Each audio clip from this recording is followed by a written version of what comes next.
বিসমিল্লাহির রহমানির রহিম। প্রিয় দেশবাসী, আসসালামু আলাইকুম। আমি সামিউল প্রধান, প্রজাতন্ত্রের একজন জ্যেষ্ঠ নাগরিক হিসাবে বলছি।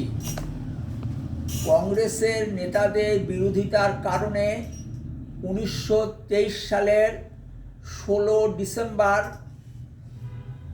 স্যার আব্দুর রহিম ও দেশবন্ধু চিত্তরঞ্জন দাসের মধ্যে সম্পাদিত বেঙ্গল প্যাক্ট চুক্তি অকার্যকর হয়ে পড়ে। 1926 সাল থেকে বাংলার রাজনীতিতে মেরুকরণ ঘটতে থাকে।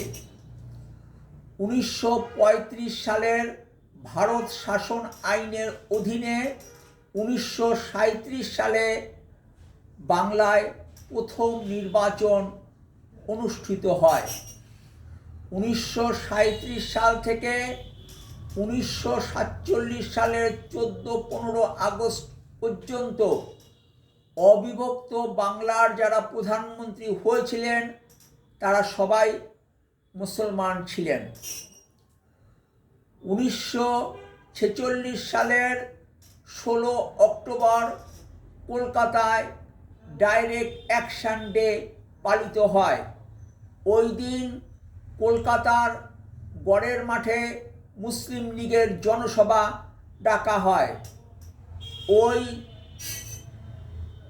জনসভায়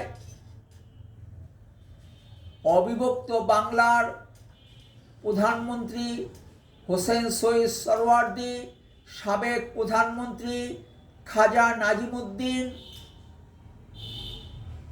বেঙ্গল মুসলিম লীগের সভাপতি মৌলানা আকরাম খাঁ ও সাধারণ সম্পাদক এবং ইসলামিক সমাজতান্ত্রিক মতবাদের প্রবক্তা আবুল হাশিম সহ অন্যান্য মুসলিম লীগ নেতারা উপস্থিত ছিলেন।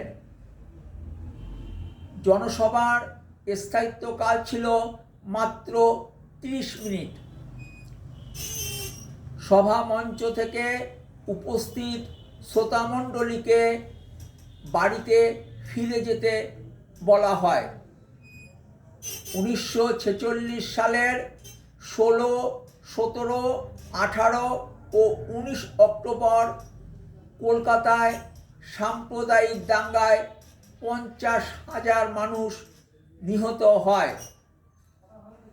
এটি ইতিহাসে গ্রেট ক্যালকাটা কিলিং নামে পরিচিত। 1947 সালের 15 এপ্রিল হুগলি জেলার তারকেশ্বর শহরে অবস্থিত 1729 সালে স্থাপিত মন্দির প্রাঙ্গণে হিন্দু মহাসভার এক সভা অনুষ্ঠিত হয়। ওই সভায় বাংলাকে ভাগ করার সিদ্ধান্ত নেওয়া হয়। শ্যামাপ্রসাদ মুখার্জিকে এই সিদ্ধান্ত বাস্তবায়নের ক্ষমতা অর্পণ করা হয়। 1947 সালের এপ্রিল মাসের শেষ দিকে হোসেন শহীদ সোহরাওয়ার্দী, আবুল হাশিম ও কংগ্রেস নেতা শরৎ বোস ও কিরণ শঙ্কর রায়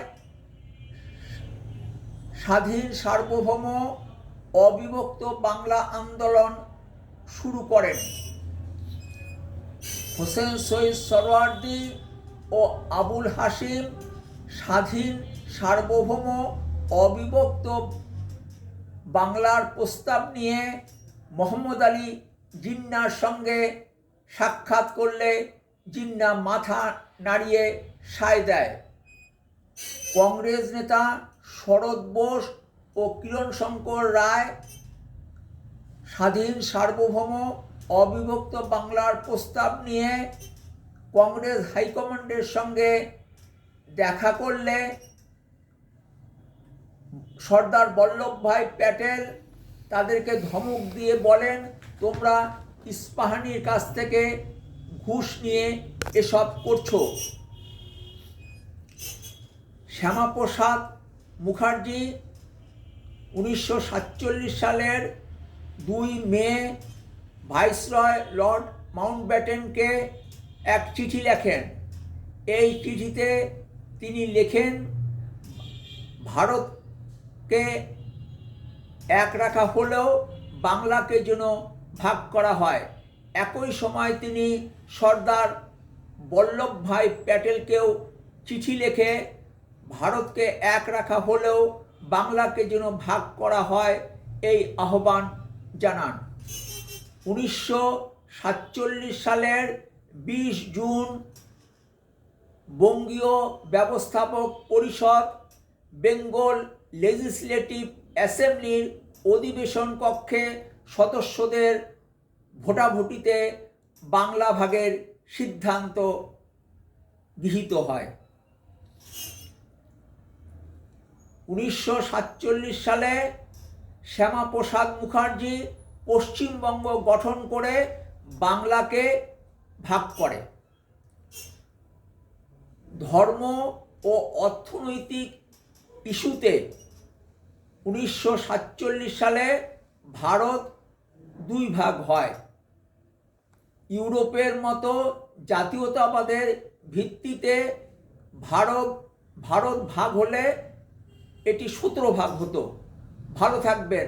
সম্ভব হলে দেশ পরিচালনার নীতি ও পদ্ধতির পরিবর্তন নিয়ে কথা বলতে রাজনীতির আড্ডাখানা বলে পরিচিত রহমতে রাব্বানা ও রুম্মানে বেড়াতে আসবেন। ফি আমানিল্লাহ। আল্লাহ হাফেজ। বাংলাদেশ জিন্দাবাদ।